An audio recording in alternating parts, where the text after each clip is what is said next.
नमस्कार, जय हिंद, जय श्री राम दोस्तों। शिवम चौधरी ऑफिशियल में आप सबका स्वागत है।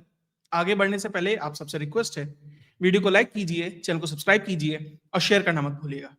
अब बस 1 लाख छूने में मात्र 6,500 सब्सक्राइबर बाकी हैं। तो आप सबसे यही अनुरोध है कि जो भी आपके दोस्त हो, परिवारजन हो, उन तक इस चैनल को पहुंचाएं ताकि जल्दी से जल्दी 1 लाख का आंकड़ा छुआ जा सके। और मैं वादा करता हूं, जिस दिन 1 लाख हो जाएंगे ना सब्सक्राइबर, मेरे 2 वादे हैं आपसे। पहला, मैं प्रयास करूंगा कि दिन में 2 की जगह 3 वीडियो लाई जाए, चैनल का विस्तार किया जाए और 3 रेगुलर वीडियोस एक ही समय पर लाने का प्रयास करूंगा। और दूसरा वादा यह है कि 10 जो लकी सब्सक्राइबर होंगे, या कर लीजिए 20 जो लकी सब्सक्राइबर होंगे, जो ये फरीदाबाद में अलिफ लैला यूनिवर्सिटी मिली है ना, उसके कैंटीन के फ्री पासेस मेरी तरफ से स्पॉन्सर्ड है। खैर, अब बात करते हैं मुद्दे की।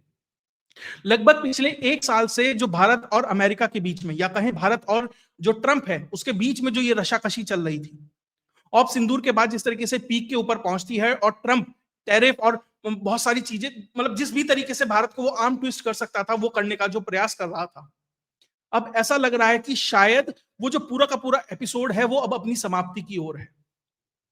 शायद संभावना यह है कि इस महीने के अंत तक या दिसंबर तक संभावना यह है कि जो ट्रेड डील है वो फाइनलाइज हो सकती है, जो डिटेल सामने निकल कर आ रही है। और दोनों देश किस तरीके से एक दूसरे को, क्विड प्रो को होता है ना, ऐसा नहीं है कि सब कुछ भारत को ही मिलेगा, सब कुछ अमेरिका को ही मिलेगा। तो 2 ऐसी घटनाएं या 2 ऐसे संदेश आए हैं जिससे समझ आ रहा है कि दोनों देश एक दूसरे को कुछ देने के लिए तैयार हैं।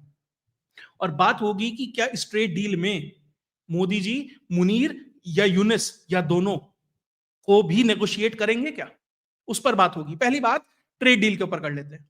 अभी जो जानकारी निकल कर आ रही है, बिजनेस टुडे की खबर है, उसके हिसाब से जो इंडिया और यूएस की जो ट्रेड डील है वो लगभग फाइनल स्टेज में है। इस महीने के अंत तक या आप कहें दिसंबर तक आपको यह पता लग जाएगा कि ट्रेड डील हो गई है।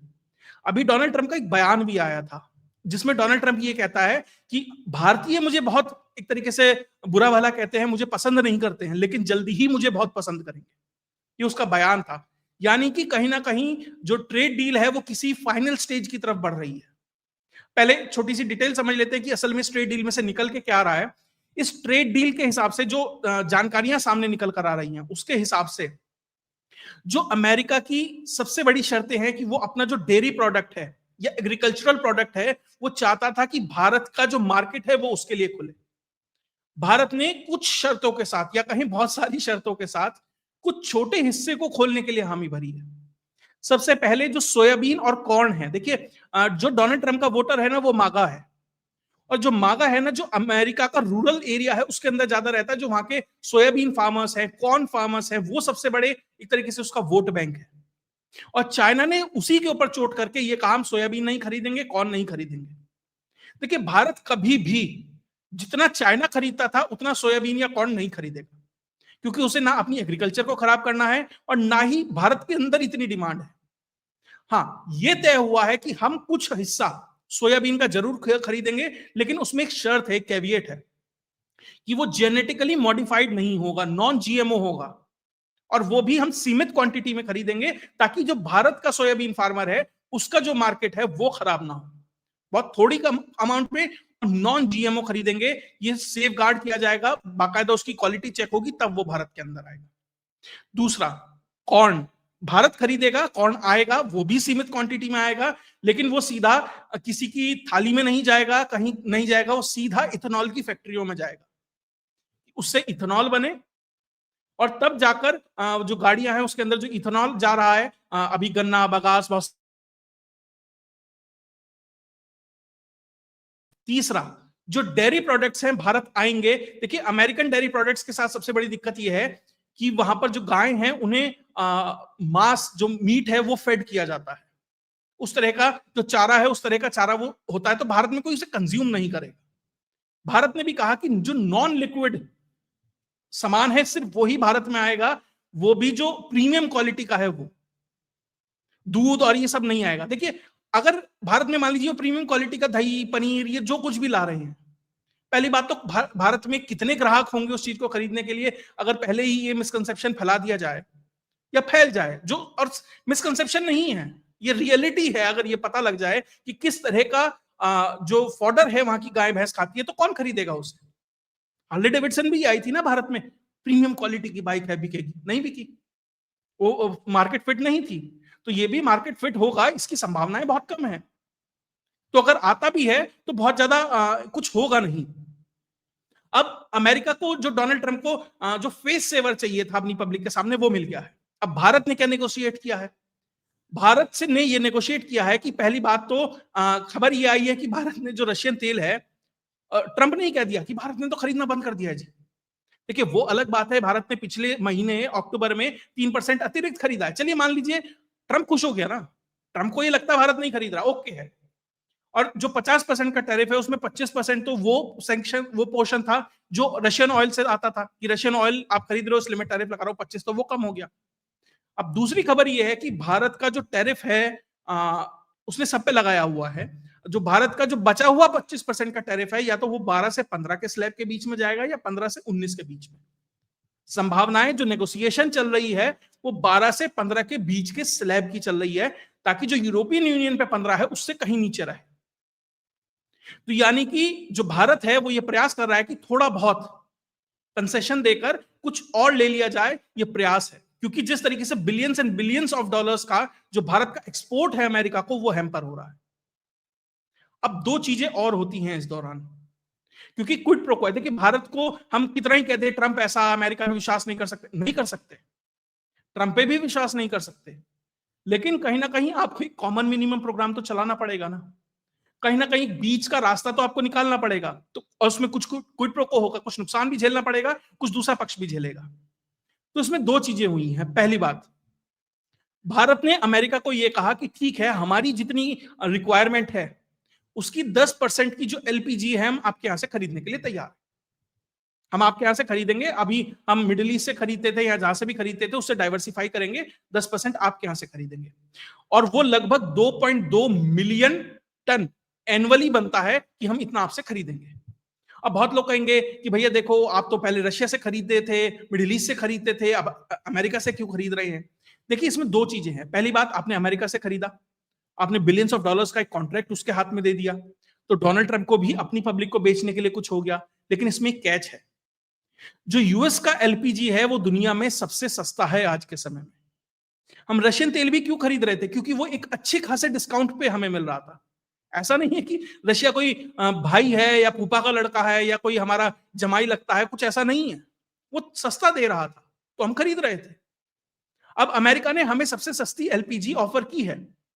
देखिए अगर आप कहीं और से खरीदते हैं और अमेरिका से खरीदते हैं, ठीक है अमेरिका दूर है, फ्रेट कॉस्ट लगेगा, सब मिलाकर भी आप 25 से $40 सस्ता मिल रहा है आपको, तो आप अमेरिका से वो खरीद रहे हैं। डाइवर्सिफिकेशन भी हो गया, हम तो बहुत सारी जगह से खरीदते हैं, डाइवर्सिफिकेशन भी हो गया, अमेरिका को बिलियंस ऑफ डॉलर्स के कॉन्ट्रैक्ट भी मिल गए, और ट्रंप को भी की ईगो भी सेटिस्फाई हो गई।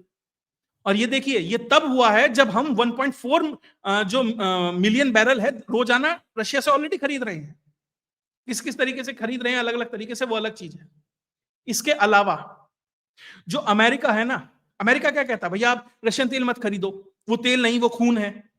यूक्रेनियन जो लोग हैं उनकी वजह, उनका खून है उसमें मिला हुआ है, आप वो ब्लड ऑयल मत खरीदिए।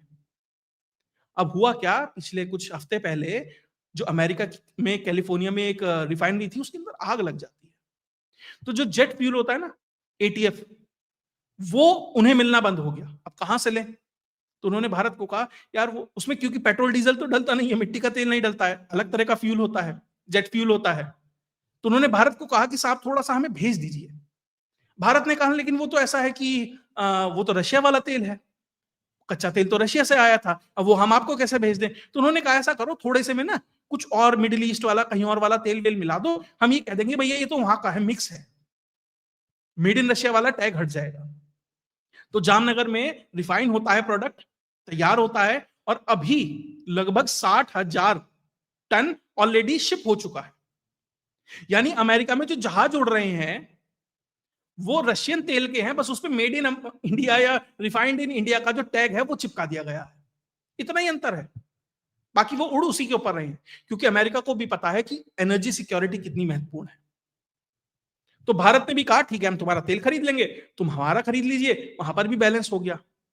क्योंकि ट्रंप को पता है कि एक लेवल के बाद आप भारत को खींच नहीं सकते। इलास्टिक होती है ना, कितना खींचोगे, कभी तो टूट जाएगी। तो आपको समझ आना चाहिए कि कहां तक खींच सकते हैं। तो क्या ये ट्रेड डील करने के लिए, नेगोशिएशंस के लिए ही ये सब कुछ हो रहा था? और अब क्योंकि वो नेगोशिएशंस इतने करीब आ चुके हैं कि अब वो धीरे धीरे इलास्टिक का जो टेंशन है वो कम करने का प्रयास है। और एक दूसरा और फिलर आया है। अमेरिका की एक US China economic review commission है, उसकी एक रिपोर्ट आती है। देखिए, रिपोर्ट पहले भी आ सकती थी, रिपोर्ट बाद में भी आ सकती थी, समय बहुत महत्वपूर्ण होता है समझने के लिए। वो रिपोर्ट ये कहती है कि जो भैया, जब भारत और पाकिस्तान के बीच में ऑप सिंदूर चल रहा था, तो एक बहुत सारे सोशल मीडिया के ऊपर पिक्चर्स आने लगी थी, एक रिपोर्ट्स आने लगी थी, बड़े बड़े अखबार छापने लगे थे कि देखिए भारत का राफेल गिर गया है, ये उसकी फोटो है, ये उसका रैकेज है, ये उसका नंबर है, ये साथ मतलब राफेल पड़े हैं। डिफेंस मिनिस्टर से भी पूछा था ना पाकिस्तान के कि आपको कैसे पता है राफेल गिर गए हैं? अजी हमने सोशल मीडिया पे देखा है। अब वो रिपोर्ट ये कहती है कि जो ये पूरा का पूरा कैंपेन था, ये एक पेड फर्जी कैंपेन था चाइना के द्वारा, क्योंकि उसे ये दिखाना था कि जो मेरे राफेल हैं, तो माफ कीजिएगा, जो मेरे जेट हैं, J-10 है, JF-17 है, या जो PL-15 मिसाइलें हैं, ये सुपीरियर है, इन्होंने मार गिराई या इन प्लेन से मारा तो गिर गए, ताकि वो इंटरनेशनल मार्केट में अपना सामान बेच सके। कुछ हद तक कामयाब भी हुआ चाइना कि भैया $1 बिलियन का कॉन्ट्रैक्ट था जो इंडोनेशिया खरीदने वाली थी राफेल 42 जेट्स के लिए, वो नहीं हो पाया। लेकिन अमेरिका ये रिपोर्ट रिलीज करता है। अब इससे देखिए दो चीजें, एक तो चाइना का मार्केट खराब हो रहा है, चाइना की इमेज खराब हो रही है, साथ ही जो भारत है, जो पूरा नैरेटिव चल रहा है पिछले 5-6 महीने से कि भैया भारत के राफेल गिर गए, राफेल गिर गए, इससे ये अमेरिका ये भारत को एक तरीके से वो ब्रीदिंग स्पेस दे रहा है कि नहीं, तुम्हारे राफेल राफेल कुछ नहीं गिरे हैं, झूठ है ये। तो जो पाकिस्तान हो, भारत हो, हर जगह प्रोपेगेंडा चल रहा था, तो उसमें एक ब्रीदिंग स्पेस देने का प्रयास किया गया कि ये एक तरीके से जो पूरा का पूरा हमारी रिपोर्ट है, हम ऑथेंटिकेट करते हैं कि कोई राफेल नहीं गिरा। और उन्होंने कहा कि भैया इसमें 3 जेट गिरे थे भारत के, और उसमें से राफेल नहीं था, कुछ इस तरीके से उन्होंने कहा है। अब सवाल यह है कि जो डोनाल्ड ट्रंप कह रहा था 8 गिर गए जी, 10 गिर गए जी, इतने गिर गए जी, तो बाकी किसके गिरे, ये भी सवाल है पूछने वाला। लेकिन देखिए, इन तरह की रिपोर्ट को लेकर बहुत सारे लोग बहुत खुश हो रहे हैं कि देखो, मैं इसमें थोड़ा सा एक, ठीक है उसने प्रयास किया भारत के लिए थोड़ा सा स्पेस देने के लिए, लेकिन इस रिपोर्ट को भी ना एक पिंच ऑफ सॉल्ट के साथ देखना चाहिए। बहुत लोग खुश हो रहे हैं, अरे देखो रिपोर्ट में कह दिया ट्रंप ने, अब तो ट्रंप का सर्टिफिकेट मिल गया है, मोदी जी पे सब झूठ बोल रहे थे। लेकिन ध्यान रखिएगा, ऐसी रिपोर्ट्स के माध्यम से अपना केस राइट विंग ना बनाए, ये सरकार ना बनाए, क्योंकि ये ऐसी ही कोई और रिपोर्ट किसी दिन निकाल देंगे अपनी मर्जी से, उसमें कुछ भी लिख देंगे, तो फिर फंस जाओगे। फिर लोग कहेंगे पहली मान ली थी, अब क्यों नहीं मान रहे? ठीक है, आपने रिपोर्ट दे दी, हमने ले ली, ओके थैंक यू। उसकी तरफ से प्रयास है भारत को एक तरीके से फेवर दिखाने का कि देखो मैं तुम्हारी मदद कर रहा हूं, लेकिन भारत को ना बहुत समझ के, सोच के इस तरह की रिपोर्ट्स पर रिएक्ट करना चाहिए, या उसे अपने केस को बिल्ड करने के लिए इस्तेमाल करना चाहिए। मुझे लग रहा है कि उससे थोड़ा बचे, बस ठीक है, हाँ रिपोर्ट दे दी, ओके है, थैंक यू। बहुत ज्यादा उस पर खुश होने की या उसे लेकर कूदने की जरूरत नहीं है। तो भारत भी ये कह रहा है कि ठीक है, हम तुमसे तेल खरीदने के लिए तैयार हैं, तुम्हें अपना ऑयल भी सप्लाई करने के लिए तैयार हैं, तुम्हारा सोयाबीन, कॉर्न, ये सब ठीक है चल रहा है। इसका मतलब भारत धीरे धीरे जो वो नेगोशिएशन है ट्रेड डील की, उसको क्लोज करने की तरफ बढ़ रहा है, प्रयास कर रहा है, और दोनों तरफ से वो प्रयास होते दिखाई दे रहे हैं या करने का प्रयास है। लेकिन क्या भारत सिर्फ इकोनॉमिक लेवल पर जो ये ट्रेड डील है उस पर बातचीत करेगा? क्या सिर्फ कि भैया इतना सोयाबीन खरीद लेंगे, इतना तेल खरीद लेंगे, इतने $1 बिलियन इधर हो जाएंगे, इतना हो जाएगा, टैरिफ में इतना काट दो, ये कर, क्या सिर्फ यही नेगोशिएट होगा? भारत इससे कहीं ज्यादा नेगोशिएट करने का प्रयास करेगा। पहली बात, भारत के लिए आज के समय में 2 बड़े सिरदर्द हैं, यूनिस और मुनीर। अब देखना यह है कि इन दोनों को नेगोशिएट किया जाएगा कि एक को नेगोशिएट किया जाएगा, पहले किसे नेगोशिएट किया जाएगा और दूसरा किसे किया जाएगा। कारण है, अमेरिका को भी भारतीय मार्केट चाहिए। देखिए अमेरिका के लिए साथ दिक्कत क्या है, यूके ने उससे पहले ट्रेड डील कर ली। आप देखिए कि वो ट्रेड डील ना हो, कनाडा से खराब कराया गए भारत के संबंध, यूके से टलवाया गया, सारे काम वो कर रहा था, लेकिन फिर भी हो गई। तो अमेरिका में भी वो डेस्परेशन है कि भारत के साथ हो जाए, लेकिन भारत भी कुछ मांगेगा। देखिए सबसे पहले स्टार्टर्स होता है ना खाने में, सबसे पहले मुझे लगता है कि जो अमेरिका में बैठे पन्नू टन्नू है ना, इनका कार्यक्रम सेट होगा। अनमोल बिश्नोई वगैरह ऑलरेडी भारत आ चुके हैं, मुझे लग रहा है ये उसी कड़ी में है। और ये जब पन्नू वन्नू है, किसी दिन इसे भी कोई हैप्पी हैप्पी बर्थडे और हैप्पी गुड मॉर्निंग करके चला जाएगा, इसकी भी संभावना है। उसके बाद जो दो बड़े प्लेयर हैं, मुनीर और यूनिस। देखिए आज के समय में ट्रंप के लिए इन दोनों की यूटिलिटी सिर्फ इतनी है कि एक मनी लॉन्ड्रिंग करके देगा, एक रेयर अर्थ देगा, और क्रिप्टो में मेरे परिवार को पैसा कमा के देगा। इससे ज्यादा यूटिलिटी नहीं है। इनके बिना भी वो इन दो देशों को इस्तेमाल कर सकता है भारत के खिलाफ, लेकिन इन दोनों लोगों की सिर्फ इतनी ही यूटिलिटी है। भारत ये कह सकता है कि भैया एक ने ऑप सिंदूर कराया, दूसरे ने दिल्ली का प्रकरण कराया, हमें चाहिए कोई सा एक। आप किसी के आम की पेटियां जहां रखवाना चाहते हो वहां रखवा लो, या दूसरे को कोई और तरीका है उस तरीके से आप करना चाहते हो वो कर लो, लेकिन हमें चाहिए ये लोग। तो क्या वो नेगोशिएशन उस स्तर तक पहुंच रही है, ये भी बहुत महत्वपूर्ण है। देखिए अमेरिका ने अब तक पाकिस्तान को दिया क्या, सिवाय इसके कि उसने वो 250 रुपए की थाली उसने अपने घर में उसके ऊपर उसके दे दी। कोई नया जेट दिया, कोई नई तोप दी, कोई मिसाइल दी, कुछ नहीं दिया। एक दी थी उसने एमरेम वगैरह दी थी, वो 26 देशों को दे रहा था, उस प्रोग्राम में उसे थोड़ी बहुत आ गई थी। भारत के साथ तो बहुत सारी डील कर रहा है, ट्रेड डील कर रहा है, P8 से लेकर और जी के इंजन से लेकर गूगल के डेटा सेंटर से लेकर बहुत कुछ हो रहा है भारत के साथ। पाकिस्तान के साथ क्या हो रहा है? कुछ भी नहीं हो रहा है। बांग्लादेश के साथ सिर्फ इसके कि भारत को थोड़ी बहुत इरिटेशन हो, उसके अलावा और क्या कर पा रहा है? तो भारत क्या इस ट्रेड डील के माध्यम से अपनी जो सिक्योरिटी है उसको इंश्योर करने का प्रयास करेगा? और जो ये डिस्पोजेबल एसेट है मुनीर और आपका यूनुस, यूनुस को तो वैसे भी ट्रंप पसंद नहीं करता तब तक, ठीक है इस्तेमाल हो रहा है, कब तक हो रहा है वो तो शायद ट्रंप को भी नहीं पता और यूनुस को भी नहीं पता। और अब यूनुस इसीलिए एनएसए को अपने को भारत भेज रहा है और कह रहा है डोभाल साहब आप भी आ जाओ, आप भी आ जाओ, हमसे मुलाकात कर लो, बांग्लादेश इनवाइट कर रहा है। तो ये सिर्फ ट्रेड डील नहीं है, इसमें बहुत कुछ लेकिन ट्रेड ऑफ होगा, ये आप तय मानकर चलिए। तो जल्दी ही ये इन दोनों का ज्यादा खेल नहीं है, साल 2 साल खत्म, इतना मतलब इतनी ही बैटरी है इनके अंदर। और किसी दिन मोहम्मद यूनुस के तो घर के बाहर भी ब्लास्ट हो गए, बैंक के बाहर भी हो गए, तो उस बाउंड्री वॉल के बाहर और अंदर में ज्यादा अंतर तो है नहीं। बाकी लोग समझदार हैं, अननोन गनमैन तो पाकिस्तान में भी बहुत घूम रहे हैं, और आम तो आसिम मुनीर भी खाता होगा। तो सिर्फ यह है कि कहां तक इन चीजों को लेकर जाया जा सकता है, भारत और भारत की जो कूटनीति है वो कहां तक ट्रेड डील को अपने हिस्से कर सकती है, ये महत्वपूर्ण है। और ये पता लगेगा अगले महीने भर के अंदर अंदर, जब ये निकल कर आएगा, और उसके 6 महीने के अंदर अंदर जो उसके आफ्टर इफेक्ट्स निकल के आएंगे, उससे समझ आएगा कि भारत ने एक बेहतर ट्रेड डील की है, या सिर्फ इकोनॉमिक फ्रंट पर की है, सिक्योरिटी फ्रंट पर नहीं की है, या वहां पर कुछ ज्यादा बड़ा कर दिया है। क्योंकि भैया अगर इतनी देर टल रहा है ना, तो भारत कुछ और मांग रहा होगा, कुछ बड़ा निश्चित तौर पर पीछे चल रहा है। और जिस जिस कॉन्फिडेंस के साथ जयशंकर कह रहे हैं कि आतंकी कहीं छुपे हों, भैया हम उसका जवाब देंगे, तो कॉन्फिडेंस दर्शाया भी जाता है। उससे पहले जो डील होनी है, उससे पहले भी आप अपने पत्तों को मजबूती से रखने का प्रयास करते हैं। तो सब चीजें चल रही हैं, पीछे बहुत कुछ है जो चल रहा है, जो भी निकल कर आएगा आपके सामने, निश्चित तौर पर आपके सामने लेके आता रहूंगा।